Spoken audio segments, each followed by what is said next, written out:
नमस्कार दोस्तों, मैं हूँ प्रिया और आप सभी का एक बार फिर से स्वागत करती हूँ आपके अपने चैनल भक्ति मंत्र में। ओम नमो भगवते वासुदेवाय नमः। दोस्तों, सावन का महीना भगवान शिव और माता पार्वती को समर्पित होता है, लेकिन जो भक्त सावन मास की एकादशी पर भगवान विष्णु की आराधना करता है, उनका व्रत और पूजन करता है, उससे सूर्यादि सभी देवता, गंधर्व और नाग आदि सबका पूजन हो जाता है। कामिका एकादशी का व्रत करने से व्यक्ति के सभी पापों का नाश होता है। जो भी मनुष्य अपने किए गए पापों से भयभीत होता है और उनका प्रायश्चित करना चाहता है, उसे यह व्रत अवश्य करना चाहिए। ब्रह्मा जी ने नारद जी को बताया कि कामिका एकादशी का व्रत करने वाले व्यक्ति का किसी भी बुरी योनि में जन्म नहीं होता। भगवान विष्णु तुलसी से ही संतुष्ट हो जाते हैं। जो भी मनुष्य इस एकादशी के व्रत में भगवान विष्णु को भक्ति और श्रद्धा के साथ तुलसी दल अर्पित करता है, वो इस लोक के समस्त पापों से बच जाता है। वो मनुष्य पाप रहित हो जाता है। एक बार नारद जी ने ब्रह्मा जी से कहा था कि इस एकादशी का व्रत करने से व्यक्ति ब्रह्म हत्या व भ्रूण हत्या जैसे पाप से भी मुक्त होता है। दोस्तों, कामिका एकादशी व्रत करने से मनुष्य के सारे काम निर्विघ्नता से पूर्ण हो जाते हैं। व्यक्ति के सभी पाप नष्ट होते हैं और उसे मोक्ष की प्राप्ति होती है।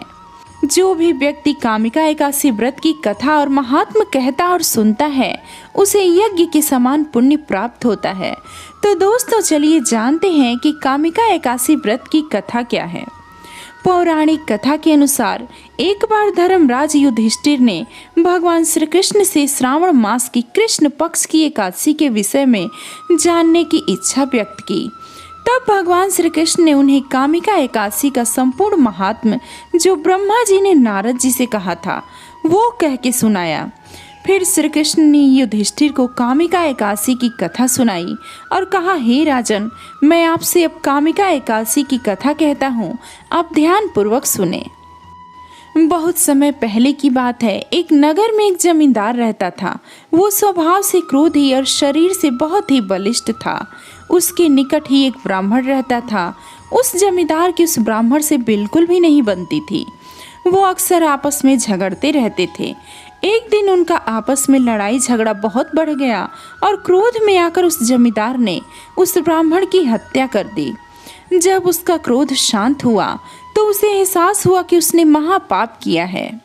ब्राह्मण की हत्या करने से उसे ब्रह्म हत्या का पाप लग गया। ब्रह्म हत्या के कारण नगर के सभी लोगों ने उसका त्याग कर दिया। नगर का कोई व्यक्ति उससे कोई संबंध रखने को तैयार नहीं था। ब्रह्म हत्या के कारण उसका समस्त यश नष्ट हो गया। उसका मान सम्मान, धन संपत्ति सब नष्ट हो गया। जीवन की बाधाओं और अपराध बोध से उसका जीवन नरक तुल्य हो गया था। सबके त्याग देने के कारण वो अकेला रह गया था। परेशान होकर वो नगर को छोड़कर भटकता हुआ जंगल में पहुंच गया। वहां उसे एक ऋषि मिले। उस जमींदार ने अपनी सारी कहानी उन्हें सुनाई और उनसे सहायता मांगने लगा। तब ऋषि को उस पर दया आ गई और उन्होंने उसे पापों से मुक्त होने का उपाय बताया। ऋषि ने कहा कि हे वत्स, ब्रह्म हत्या के पाप से मुक्ति पाने के लिए तुम्हें परम पुण्यदायिनी कामिका एकादशी का व्रत करना होगा। और फिर ऋषि ने उसे व्रत की सारी विधि बताई। उस जमींदार ने ऋषि के कहने के अनुसार कामिका एकादशी का व्रत किया तो उसके सभी पाप नष्ट हो गए और भगवान ने उसे स्वप्न में दर्शन देकर कहा, हे वत्स, अब तुम्हारे सभी पापों का निवारण हो गया है। कामिका एकादशी के व्रत के प्रभाव से तुम अब ब्रह्म हत्या के पाप से मुक्त हो गए हो। अपने पापों से मुक्त होकर वो जमींदार इस लोक में सुख भोग कर अंत में मोक्ष को प्राप्त हुआ। दोस्तों, जो भी व्यक्ति कामिका एकादशी का व्रत करता है, कामिका एकादशी व्रत की कथा का श्रवण करता है, एकादशी के महात्म को सुनता है, उस व्यक्ति के सभी पाप नष्ट होते हैं और अंत में वो मोक्ष को प्राप्त होता है। तो दोस्तों, ये थी कामिका एकादशी व्रत की कथा। तो दोस्तों, मैं उम्मीद करूंगी आपको ये कथा जरूर पसंद आई होगी। आप अपने विचार कमेंट में ज़रूर बताएं। अगर आप मेरे चैनल पे नए हैं तो मेरे चैनल को सब्सक्राइब करें, वीडियो को लाइक करें, शेयर करें। साथ ही अगर कोई सुझाव हो तो कमेंट करके वो भी बताएं। दोस्तों, आपके और आपके परिवार पर भगवान नारायण की कृपा सदैव बनी रहे, इसी मंगल कामना के साथ मिलते हैं कुछ और नई जानकारी में। तब तक के लिए राधे राधे।